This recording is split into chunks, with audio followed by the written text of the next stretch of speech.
আসসালামু আলাইকুম ও রহমতুল্লাহ। সম্মানিত শিক্ষার্থী বন্ধুরা, আশা করছি আল্লাহর রহমতে আপনারা সকলে ভালো আছেন। আজকে আমরা আলোচনা করব আমাদের practice for making WS question নিয়ে। আপনাদের সামনে আমাদের ছোট্ট বন্ধুদের জন্য প্রায় 20 নম্বর ক্লাস নিয়ে হাজির হয়েছে। ক্লাস এই পূর্বে আমি প্রায় 19টি ক্লাস দিয়েছি, আপনারা হয়তো ক্লাসগুলো দেখে আসছেন। আমার ক্লাসগুলো যদি ভালো করে বুঝতে চান অবশ্যই শুরু থেকে দেখে আসবেন বলে আমি আশা করছি। আপনি যদি শুরু থেকে না দেখেন, মাঝখান থেকে দেখেন, তাহলে ক্লাসগুলো একটু আপনার বুঝতে সমস্যা হতে পারে। বাকিটা আপনার হিসাব। এরপর আমরা প্রথমত এখানে 5টি বাক্য আমরা দেখতে পাচ্ছি। এই 5টি বাক্য আপনাদের সামনে উপস্থাপন করবো এখন। প্রথমত দেখতে পাচ্ছি এখানে মেকিং ডাব্লিউএস কোয়েশ্চেন। আমরা 5টি বাক্য দেখতে পাচ্ছি। প্রথম বাক্যটা হচ্ছে মারিয়া, অর্থাৎ মারিয়া gets up early in the morning. মারিয়া খুব সকালে ঘুম থেকে ওঠে। আমি যদি প্রশ্ন করতে চাই মারিয়া কখন ঘুম থেকে ওঠে, তো ইংরেজিতে কখন, ইংরেজি একটা ওয়ার্ড রয়েছে সেটা হচ্ছে হোয়েন। হোয়েন বাংলা অর্থ হচ্ছে কখন বা যখন। যখন, ঠিক আছে। হোয়েন অর্থ কখন বা যখন। এরপরে আমরা কি করবো, এই বাক্যটা যদি আমরা কি করতে চাই বা মেকিং ডাব্লিউএস করতে চাই, যেহেতু কোন একটা সময় নিয়ে আন্ডারলাইন করেছে, আমাকে অবশ্যই প্রথমত কি দিতে হবে, পয়েন্ট দিতে হবে। আমি পয়েন্ট দিলাম। তারপরে সাবজেক্টের পর ভার্বের সাথে যেহেতু এস যোগ আছে, সেজন্য আমরা ডাচ বসালাম। এই যে ডাচ আছে, ডাচ বসালাম, ঠিক আছে, ডাচ বসালাম। তারপরে এইখানে যে সাবজেক্ট আছে, এই সাবজেক্টটি আমরা এখানে বসিয়ে দিলাম। তারপরে বারেবের পরে এই যে বারেবের সাথে যখন এস যুক্ত হয়েছে, আমরা তো ডাস বসিয়ে ফেলছি।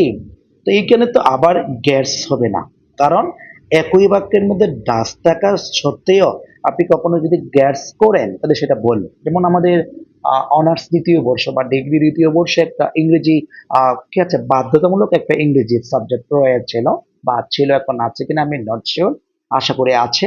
যে ওইখানে আমাদের কি করতে হয়, কারেকশন করতে হয়, মানে বাক্য পদগুলো ভুলভাল করে দিবে, সেগুলো আপনাকে কি করতে হবে, কারেকশন করতে হবে। এই যে এরকম, যে এখানে ডাচ আছে, এখানে গ্যাস দিতে পারে। আপনি বাক্যটা শুদ্ধ করার সময় ডাচ ঠিক রাখবেন, গ্যাসটাকে এক্সট্রা উঠাই দিবেন। যদি দুইটাতে গ্যাস হয় তাহলে কিন্তু বাদরে গ্যাস যোগ থাকে, কিন্তু পুরো বাক্যটা ভুল হয়ে যাবে।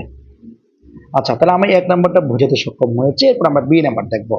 এখানে বলা আছে এভরিওয়ান ওয়াজ ভেরি হ্যাপি, প্রত্যেকে অনেক সুখী আছে। যেহেতু এভরিওয়ান দ্বারা কোন একটা বা বা ব্যক্তিকে বোঝাচ্ছে, প্রত্যেকে, সেক্ষেত্রে আমরা প্রশ্ন করব হো দ্বারা। প্রথমত আমরা কি দেবো, হো দেব।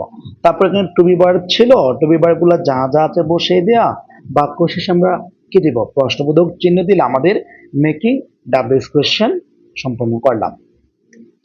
এরপর আমরা সি নাম্বার দেখবো। সি নাম্বার দেখতে পাচ্ছি the cow is an in a heart, অর্থাৎ দ্য কাউ গরুটি ইজ ইন এ হার্ট, একটি ছোট্ট কুড়ো করে রয়ে আছে, অবস্থান করছে। এভাবে অর্থ দিবে কোথায়, এ হার্ট এটি কুড়ে ঘর, ঠিক আছে। আমরা কি করতে পারি, কোথায় যেহেতু প্রশ্ন করা আছে বা কোথায় দ্বারা প্রশ্ন করতে হবে, প্রথমত আমাকে হয়ার দিতে হবে, হয়ার, এই যে হয়ার দিলাম। তারপর এখানে দ্য কাউ হচ্ছে সাবজেক্ট, এরপরে একটা কি আছে, ইচ আছে, এই ইচটা বসিয়ে দিব। তারপর সাবজেক্ট আছে, সাবজেক্টটা বসিয়ে দিলাম। বসিয়ে দিয়ে আমরা কি করলাম, আমাদের ডাব্লিউএস কোশ্চেনটি সম্পন্ন করলাম, তৈরি করে দিলাম।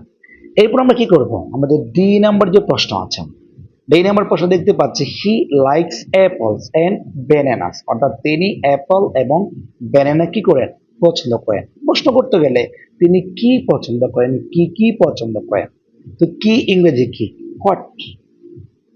প্রথমত হোয়াট বসালাম। তারপর সাবজেক্টের পরে ভার্বের সাথে এস যোগ হয়ে আছে, এই জন্য আমরা কি করব, ডাস দিব। তারপর এখানে সাবজেক্ট আছে, সাবজেক্টটা বসিয়ে দিব। তারপর এখানে লাইক আছে, লাইকটা বসিয়ে দিব। অর্থাৎ আমরা খুব সহজে আমাদের ডাব্লিউএস কোয়েশ্চেন গুলো একেবারে খুব সহজে আমরা তৈরি করে দিচ্ছি। এরপরেও যদি কোনো শিক্ষার্থী বলে যে আমি বুঝছি না বা আমি বুঝতেছি না বা আমার বোঝাতে সমস্যা হচ্ছে, তাহলে কিন্তু আমি দুঃখিত। এরপর আমরা সর্বশেষ যে ই নাম্বার আছে, আমরা ই নাম্বার দেখব। শি ক্যান রিড ব্রেইল, অর্থাৎ তিনি ব্রেইলের সাহায্য নিয়ে পড়াশোনা করেন। তিনি কি নিয়ে, ঠিক আছে, তিনি কি নিয়ে বা কিসের সাহায্যে বা কি নিয়ে পড়াশোনা করেন, ঠিক আছে। তো কি নিয়ে পড়াশোনা করেন এটা জানতে চাইলে প্রথমত আমাকে কি করতে হচ্ছে, হোয়াট বসাতে হচ্ছে। কেন, আমরা ইংরেজিতে একটি শব্দ জানি কি, সেটা হচ্ছে হোয়াট। হোয়াট ছাড়া আমরা আর কোনো শব্দ সহজে আলোচনা করছি না। যেমন এখানে প্রথমত দেখতে পাচ্ছি হোয়াট, এই হোয়াট অর্থ হচ্ছে কি, দুইটা অর্থ আছে, একটা হচ্ছে ক দীর্ঘিকার আর একটা হচ্ছে ক রস্বইকার, দুইটাই যেই টপিক যে কি বলবেন বলেন, কিন্তু ইংরেজিতে ওয়ার্ড হচ্ছে হোয়াট দ্বারা আমরা কি বোঝায়। তারপরে এখানে আমরা কি বসাবো, ক্যান আছে, এই যে ক্যান এটা হচ্ছে মোডাল অক্সিলারি, আমরা এখানে কি করব, ক্যানটা দেব। তারপর এখানে সাবজেক্ট আছে, সাবজেক্টটা বসালাম। তারপর এখানে যে ভার্ব আছে, এই ভার্বটা বসিয়ে দিয়ে আমরা আমাদের মেকিং দ্য ডিসকাশন তৈরি করা সম্পন্ন করলাম। তাহলে ক্লাসটি অবশ্যই সবাই বুঝতে পেরেছেন। ক্লাস যদি ভালো লেগে থাকে অবশ্যই অন্যের মাঝে শেয়ার করার জন্য বিশেষভাবে অনুরোধ করছেন। তো আজকে এখানে শেষ করছি, তবে যাওয়ার আগে আপনাদের কাছে বিনীত অনুরোধ, আপনি যদি আমার ইউটিউবে বা আপনার ফেসবুক পেজে আপনি যদি নতুন হয়ে থাকেন, অবশ্যই ইউটিউব সাবস্ক্রাইব এবং পেজটি ফলো করে আমাদের সাথে থাকবেন। আর প্রতিদিন আমাদের পোস্টে লাইক কমেন্টস না করলে আপনি অবশ্যই পরবর্তী পোস্ট বা ক্লাসগুলো পাবেন না। এই বলে আজকে ক্লাসটি এখানে সমাপ্ত করছি। আসসালামু আলাইকুম ও রহমতুল্লাহ।